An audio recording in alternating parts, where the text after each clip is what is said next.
Welcome back, guys. So, we've been talking about the Polymega quite a bit lately, and if you'd like to get caught up on the drama, I do have a playlist you can check out. Link will be in the description. But what I want to look at and talk about today is Polymega finally pulling out the Sega Saturn footage and shutting us up about it. Or at least you would think, right? So just a day ago, they dropped a 25-minute unedited video showcasing Sega Saturn emulation on the system. This was all captured footage. Myself and many others called on them to show this footage, but we'd also asked them to show off-camera footage, showing the insertion of Saturn discs into the system and them running properly. This obviously did not happen, and plenty of people don't seem to mind, actually, but there's still a lot of skeptics out there for one reason or another. So the problem lies in that they could possibly be using another system to run these games, even without editing the footage. They could have their own front end running on something else, but right now, we just don't know, and we can only take their word for it that it is indeed running on the hardware people will be receiving if they pre-ordered. This is just all speculation, from a lot of people who are a little skeptical. But, for a company to fake something the system can't actually accomplish would be extremely irresponsible, as anyone who receives this system can easily mimic the same footage using the same games to compare that they run exactly as what was previously shown. So definitely it would be a huge misstep for them to do this and, have this kind of footage out there and, archived for people to see. Now, in my opinion, I really don't think they faked anything with this new 25-minute video they put out. And I actually do find it somewhat interesting. I like how the interface seems to work. There's just some cool little things in that video. The game's playing and them playing, fairly well, it seems. And yeah, I'm a little interested to say the least. But I did notice several comments on their video and social media calling attention to a couple segments of gameplay and saying it was not possible. So there are a couple instances of save states being loaded in order to jump into a game.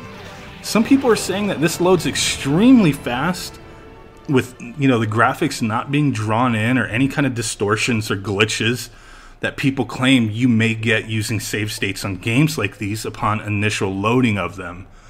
I do see these games are instantly loaded and start perfectly as if you simply pause the game and unpause to resume versus using a save state. And I've also seen a few claim that, this is cause for speculating that this footage was edited in and not actually from the Polymega. From my experiences using Sega Saturn emulation on my PC, I do see what they are saying with how the games load up instantly, but I'm not 100% convinced this is cause to believe the footage is fake. Again, just my opinion. Now, the other thing with these clips that people have pointed out that seem impossible are a save state load for Sega Rally and a save state load for Panzer Dragoon 2. I saw several comments saying that the Sega Rally footage would be impossible to maintain the turn in-game while loading a save state. I'm not 100% on this, or if it's actually a cause for concern, as it could quite possibly be chalked up to skill with loading the game and immediately knowing how to shift your steering. I'd also say perhaps with the save state, it's holding true to whatever the previous input was, and the user capturing the footage maintained that due to previously playing and seeing how to maneuver. But that's definitely a tough one, and I have to say I can't actually 100% claim one way or the other. But the following clip with Panzer Dragoon is a similar type issue that was brought up. Some people had claimed, how would the save state load with an immediate firing of the weapon, plus also how the D-pad was being held? This one, I just don't know. It just seems like the state was saved mid-button press to me. Those two instances were not widespread concerns from people, but I did see enough comments on it to make me think a bit about it. But in the end, in all honesty, I'm really just dismissing those claims concerning those as far as things I would say would make things not legitimate here. Now, another issue someone brought up was why Polymega uploaded this video at 30 frames per second instead of 60 frames per second. Now, without getting into any extreme details as to why this would be important, Polymega actually uploaded a 60 frame per second clip due to this comment to showcase the footage being properly displayed. And I say good on them, but with what they've been doing as of late with footage and showcasing things to people, it still doesn't negate my previous concerns with the system. Those concerns still hold very true to me anyway. In the end, if you want all the compatibility the system offers, you are in for over $600 to emulate games having to have the actual discs and cartridges for them. Similar results the system provides can be attained for less than that if you just want to emulate games. I still wonder, who is this really for? But I do see an appeal for some. If Polymega continues to showcase CD-based systems working well with the base unit, I think a lot of people will become interested more so in that aspect and that aspect alone. Polymega made some mistakes with how information was shared concerning the system being changed, the compatibility, the FPGA aspect being removed, and how they have been communicating with people who are skeptical. Now, these things happened. That cannot be changed. But perception of the product and company can definitely benefit from more non-condescending responses from Polymega and a more friendly approach to showcasing the things people want to see prior to purchasing.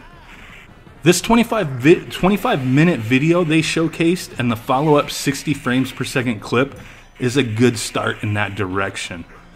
I hope them the best, and will definitely continue to keep an eye on how this system develops. I'd be lying if I said I don't have any interest in the base unit, but I am definitely on the fence as to pricing, compatibility, and if this would actually be something I'd use. More questions need to be answered. How does the concerns with using BIOS files work? Can reproduction discs and carts run on the system?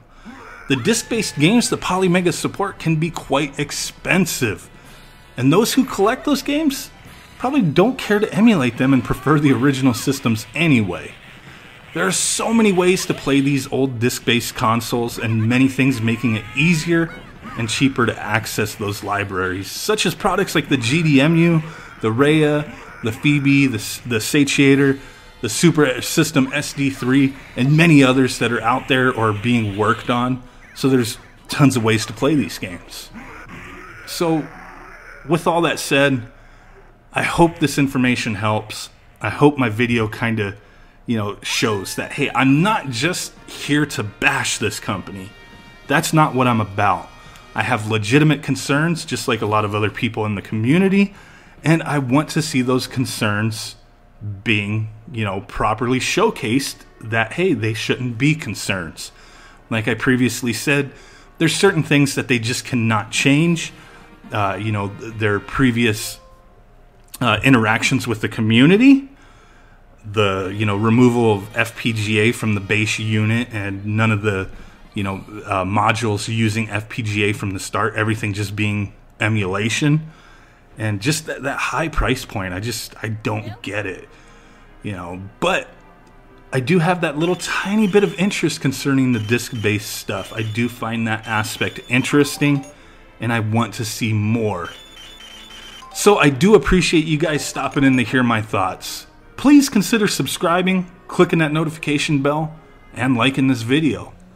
Until next time, guys, peace out, bye-bye, and boom!